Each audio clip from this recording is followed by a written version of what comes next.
Good morning बच्चों। आज 12वीं के अर्थशास्त्र में हम देखेंगे केंद्रीय बैंक अभिप्राय एवं कार्य। तो पहले जान लेते हैं केंद्रीय बैंक के बारे में। केंद्रीय बैंक जो होता है हमारे देश का सर्वोच्च बैंक होता है और सभी प्रकार के निर्णय लेने का अधिकार रहता है। यह देश का शीर्ष बैंक भी होता है और नोट छापने का, निर्गमन का, साख की व्यवस्था का और विदेशों के साथ लेन देन सारा कार्य जो है केंद्रीय बैंक द्वारा दिया जाता है। Reserve bank of India Bharat का केंद्रीय बैंक है। रिजर्व बैंक ऑफ इंडिया जो है भारत का केंद्रीय बैंक है और यह बैंक जो है अर्थव्यवस्था में मुद्रा की पूर्ति का भी, ये मुद्रा की पूर्ति और साख का नियंत्रण भी केंद्रीय बैंक द्वारा होता है। केंद्रीय बैंक ही नोट को छापने का और छापने के बाद जो सरकारी खजाना तक पहुंचाने का कार्य इन्हीं का होता है, लेन देन, क्योंकि मुद्रा स्फीति, संकुचन, सारा चीज नियंत्रित रखने का कार्य भी ये रिजर्व बैंक का ही होता है। तो केंद्रीय बैंक हमारे देश का सर्वोच्च बैंक है और सारा अधिकार इन्हीं को दिया गया है और इनके अंदर में ही पूरा जो और जितने भी बैंक है वो होता है, यही कार्यान्वित करते हैं, उनको दिशा देते हैं, सारा मार्गदर्शन यही करते हैं। तो केंद्रीय बैंक हमारे देश का सर्वोच्च है और विदेशों के साथ ऋण लेन देन जो भी कार्य है केंद्रीय बैंक के द्वारा ही किया जाता है। अब देखते हैं रिजर्व बैंक की स्थापना के उद्देश्य, किस उद्देश्य से किया गया है।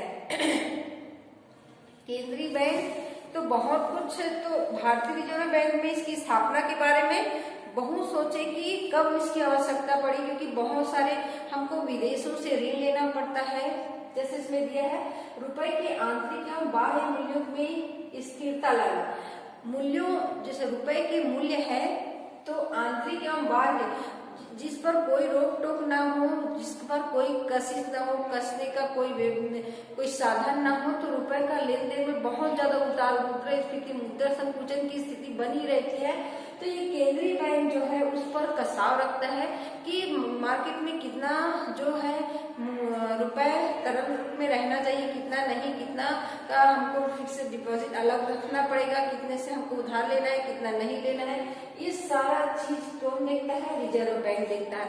हमको लगा कि ये सब जरूरी है, इसके लिए हमको एक उसकी लगाम कसने के लिए कुछ चाहिए। रिजर्व बैंक की स्थापना के अभाव में रुपए के आंतरिक एवं बाह्य मूल्यों की स्थिरता नहीं लाई गई थी, क्योंकि एक साख में मुद्रा पर एक ही संस्था का नियंत्रण नहीं होता था। तब व्यापारिक आवश्यकता के अनुसार मुद्रा की पूर्ति, विस्तार, संकुचन नहीं हो सकता था। जैसे जैसी स्थिति है उस समय वैसी नहीं बन पाती थी, तो इनका जरूरत हमको महसूस हुआ।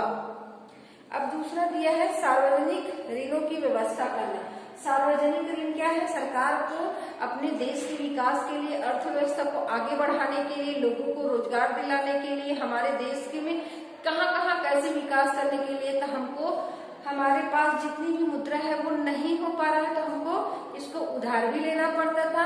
हमारे अपने विदेशों से भी उधार लेना है, तो उसके लिए हमको किसकी आवश्यकता है? केंद्रीय बैंक। केंद्रीय बैंक विश्व बैंक से उधार लेता था, फिर डिपॉजिट जमा करता था, तब जाके हम वहां पर हम उसकी व्यवस्था कर पाते थे। तो सार्वजनिक ऋण की व्यवस्था के लिए हमको केंद्रीय बैंक की आवश्यकता पड़ी। अब तीसरा दिया है कोषों का केंद्रीकरण। जो कोष होता है, जितने भी बैंक नगद कोष अलग रखते थे और जो हमारा जो इसमें बैंकिंग प्रणाली में दृढ़ता नहीं आ पा रही थी, तो उस कोषों को केंद्र के पास केंद्रीकरण करने के लिए एक ऐसे बैंक की, एक ऐसी केंद्रीकरण करने वाली शक्ति की आवश्यकता थी जो उसको एक ऐसी जगह में बांध के रखे और कहाँ ले जा रहे हैं, कहाँ पर खर्च करना है, कैसे आ रहा है, इन सब चीज का लेखा जोखा वो कर सके। तो ये कोषों का केंद्रीकरण का भी एक कार्य हमको महसूस हुआ। दूसरा है, चौथा है मुद्रा एवं साख नीति में समन्वय। मुद्रा एवं साख नीति जो साख को बढ़ाता है, बैंकों को उधार देना, बैंकों को आगे बढ़ाना, बैंकों के कार्य के लिए उनको ऋण देना। साख जैसे बैंक है तो बैंक के पास हम पैसा जमा करते हैं और उस पैसे का कहाँ पर उपयोग होता है, दूसरे उद्योग या हम देखेंगे कि व्यापार के लिए जो उनसे ऋण लेते हैं। तो इस प्रकार जो मुद्रा का साख फैला होता है उनको फैलाने के लिए, उनकी नीति को अपनाने के लिए, नीति को उस पर और कैसे फैलाया जाए, कैसे व्यापार को बढ़ाया जाए, इसके लिए हमको बैंक की आवश्यकता पड़ी।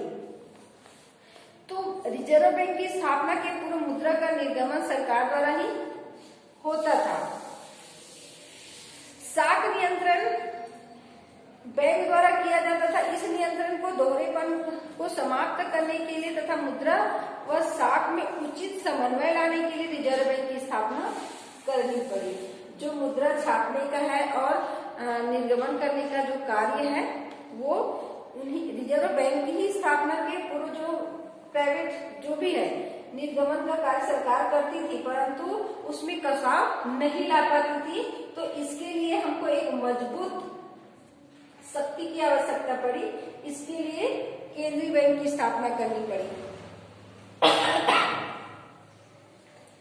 बैंकिंग व्यवस्था का विकास करना। देश में बैंकिंग व्यवस्था के समुचित विकास के लिए केंद्रीय बैंक का नितांत आवश्यकता था, जो कि व्यापारिक बैंक का सही ढंग से समन्वय करे। केंद्रीय बैंक जो है सरकारी बैंक है और एक सर्वोच्च बैंक माना जाता है, और वही जो है कि जो व्यापारिक बैंक है उनका कार्यान्वयन करती है, उनको दिशा देती है और उनकी दिशा के अनुसार ही वो कार्य करते हैं। जितना भी नियम निकालना है, नियम बनाना है, वो केंद्रीय बैंक का रहता है और उन्हीं के अनुसार व्यापारिक बैंकों का फिर विस्तार किया गया। व्यापारिक बैंक का विस्तार होने का अर्थ क्या है? लोगों को उद्योग के लिए, कृषि के लिए, हर क्षेत्र के लिए साख को फैलाना था।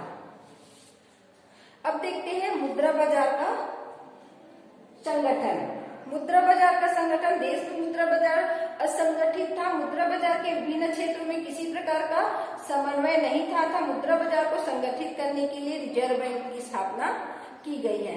मुद्रा बाजार जहां पर मुद्रा का लेन देन होता है वो असंगठित था, तो अपने अपने हिसाब से चलता था। तो उसको अब केंद्र के हाथों में सौंपा गया ताकि सभी कार्य एक समान हो सके। कृषि साख की व्यवस्था करना। कृषि साख मतलब जो कृषक होते हैं, कृषक को उनके कृषि के लिए औजार, उनके खाद के लिए, बीज के लिए और उनको जब बड़ा ऋण भी लेना है उसके लिए साख की व्यवस्था नहीं हो पाती थी।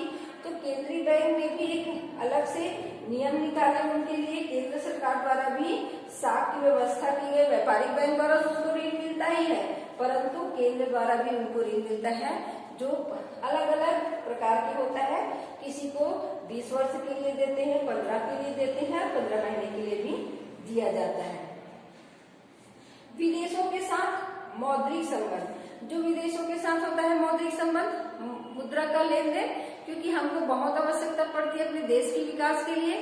तो देश के विकास के लिए रुपए की आवश्यकता पड़ती है। तो हमारे पास अगर पूंजी नहीं है तो हमको विदेशों के साथ ऋण लेना पड़ता है, और ऋण का लेन देन अगर करे तो कौन करता है?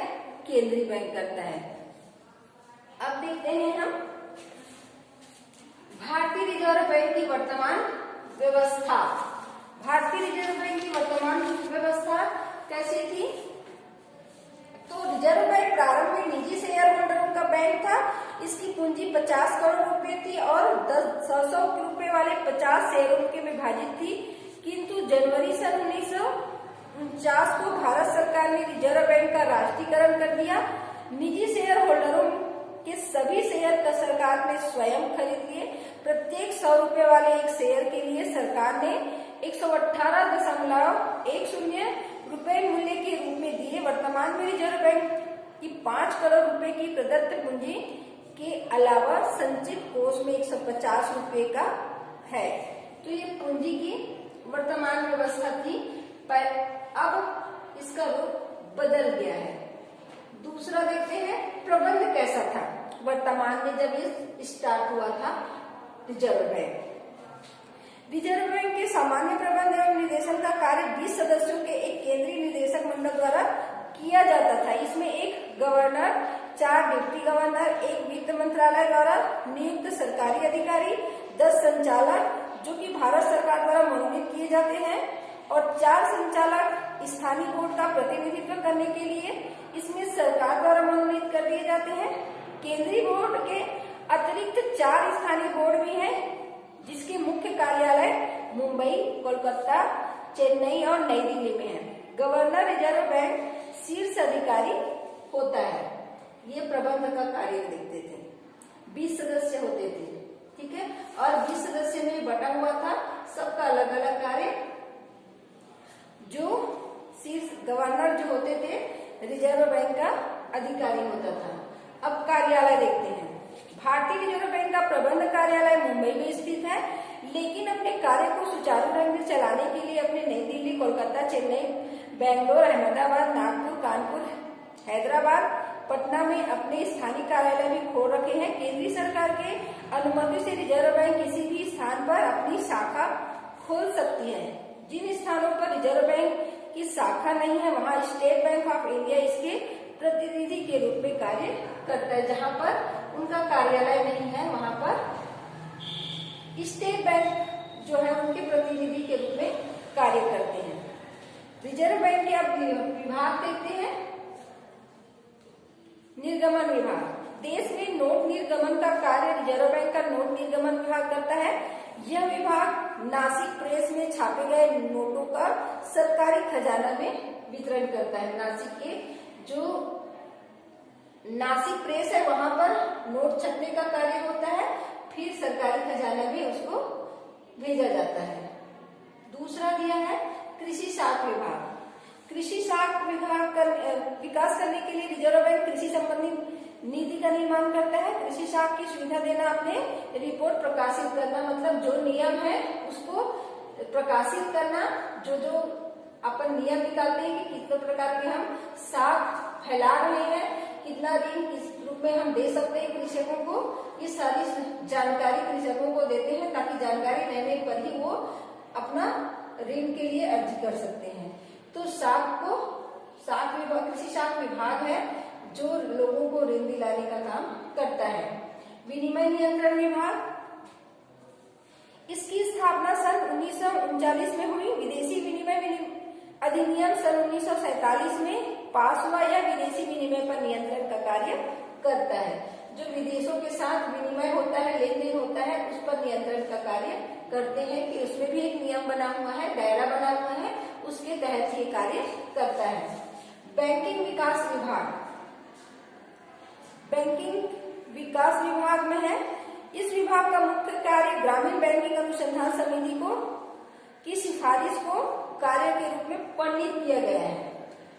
औद्योगिक वित्त विभाग, औद्योगिक वित्त विभाग, यह विभाग सन 1957 में स्थापित किया गया था। इसका मुख्य उद्देश्य छोटे छोटे मध्यम श्रेणी के उद्योगों की सहायता एवं वित्तीय सलाह देना। छोटे छोटे उद्योग को बड़े उद्योग में परिणत करना, उसको सहायता देना। अगर उनको लगता है कि उसको और ज्यादा पैसे की मदद देके बढ़ाया जा सके तो ये काम भी करते हैं। कानूनी विभाग, यह विभाग विभिन्न विभागों को कानूनी सलाह देते हैं। जो जानकारी उसको नहीं है, पूछे जाने पर उनको सलाह देते हैं। गैर बैंकिंग कंपनी विभाग, जो यह विभाग सन 1966 में कोलकाता में स्थापित किया गया था। यह सभी बैंकिंग संस्थाओं की देखरेख करता है। जितने भी बैंक है उसका सबका ये विभागों का देखरेख करता है।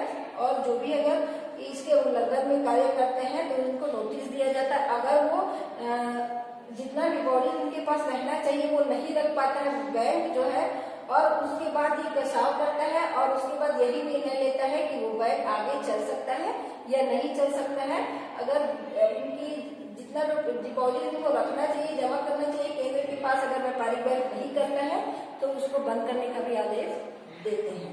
तो ये उस पर कंट्रोल रखते हैं। शोध एवं अंग विभाग, यह विभाग मुद्रा, वित्त, साख उत्पादन आदि से संबंधित सभी समस्याओं के बारे में शोध कार्य करता है तथा आंकड़े एकत्रित करना भी इसका मुख्य कार्य है। मुद्रा, वित्त, साख, उत्पाद सबके बारे में शोध करता है, जानकारी रखता है कि प्रत्येक बैंक ये कार्य सही तरीके से कर रहा है कि नहीं कर रहा है, इनका वित्त का लेन देन कितना है, मुद्रा का निर्गमन कितना है और ये साख कितना फैला हुआ है, घाटे में तो नहीं चल रहा है। इस स्थिति में अगर लगता है कि ये जनता को अच्छे से ये दिशा दे रहे हैं कि नहीं है, जनता के लिए अच्छे कार्य कर रहा है कि नहीं, ये ध्यान में रखता है। बार बार उसमें सर्वे करके जानकारी लेते रहता है। निगरानी विभाग, यह विभाग व्यापारिक बैंकों की निगरानी का कार्य भी करता है। निगरानी का कार्य वही है, सारा चीज वो व्यापारिक बैंक में भी निगरानी रखते हैं कि वो सही तरीके से जनता के लिए कार्य कर रहा है कि नहीं है। अगर लगता है कि कहीं ये कर्जे में तो डूब नहीं रहा है, इनका नीति अच्छा तो नहीं है, तो ये बंद करने का भी आदेश दे सकता है। तो ये रहा हमारा भारतीय रिजर्व बैंक की वर्तमान व्यवस्था।